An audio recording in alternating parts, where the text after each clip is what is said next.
Room number 3 માં વાસણ ગામમાં અનધિકૃત રીતે ભાજપના એક ધારાસભ્યના પતિ ત્યાં ઘૂસ્યા છે. મતદાન વાસણ ગામમાં બંધ કરાયું છે. આજે હું ક્યારેય આ ખેસ પહેરીને મતદાન કરવા અંદર નથી ગયો, કારણ કે હું માનું છું કે ન પહેરીને જવું જોઈએ. પરંતુ આ દેશના ગૃહમંત્રી અમિતભાઈ શાહ કેસરી ખેસ પહેરીને મતદાન કરવા ગયા.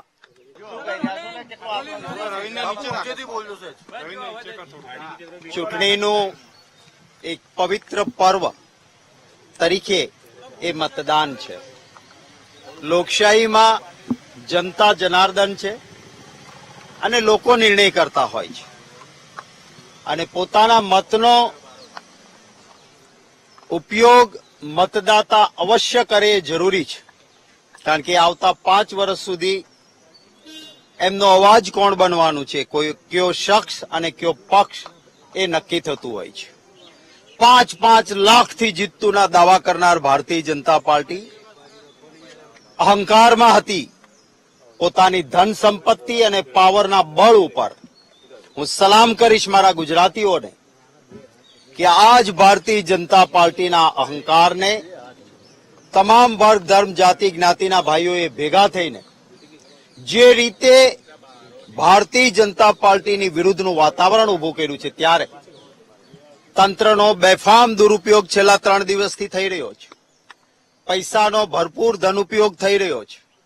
પરંતુ મને વિશ્વાસ છે કે આંગળીના વેઢે ગણાય એવાને કેટલાકને ભાજપ ખરીદી શક્યું છે, ડરાવી શક્યું છે.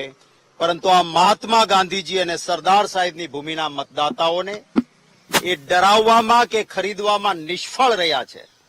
આજે પણ જ્યારે હું આપની સાથે વાત કરું છું, ત્યારે જામનગરમાં કોંગ્રેસ પક્ષ માટે કામ કરતા યુવાનોને એલસીબીના પીઆઈ, જે પોતે એ જ જિલ્લાના વતની છે, એમને ચૂંટણીમાંથી હટાવી દેવા જોઈતા હતા, નથી હટાવ્યા, અને એ લોકોને પકડાવવાના, બેસાડવાના પોલીસ સ્ટેશનમાં ધંધા કરે છે.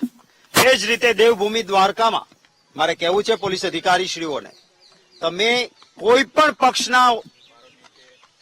પણ પક્ષના નોકર નથી. તમે જનતાના પ્રતિનિધિ છો, તમને લોકસેવક છો.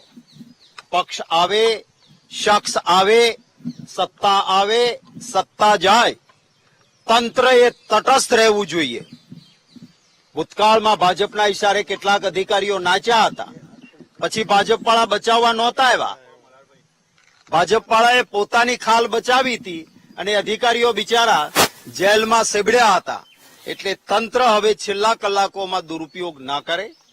મને હમણાં જ મેસેજ મળ્યા છે, વાસણ ગામમાં કોંગ્રેસ તરફી મતદાન થતું હતું, એટલે રૂમ નંબર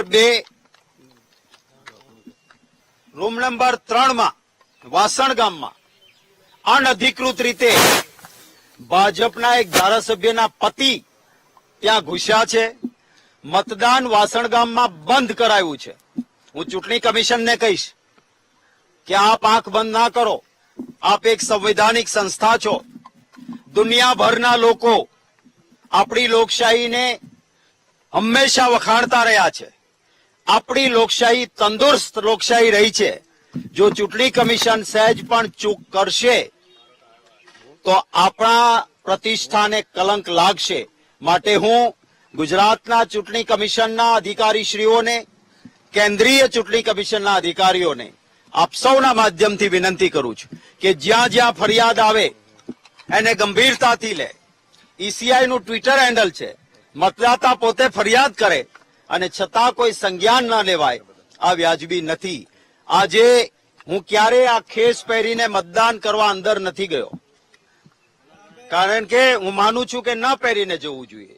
પરંતુ આ દેશના ગૃહમંત્રી અમિતભાઈ શાહ કેસરી ખેસ પહેરીને મતદાન કરવા ગયા.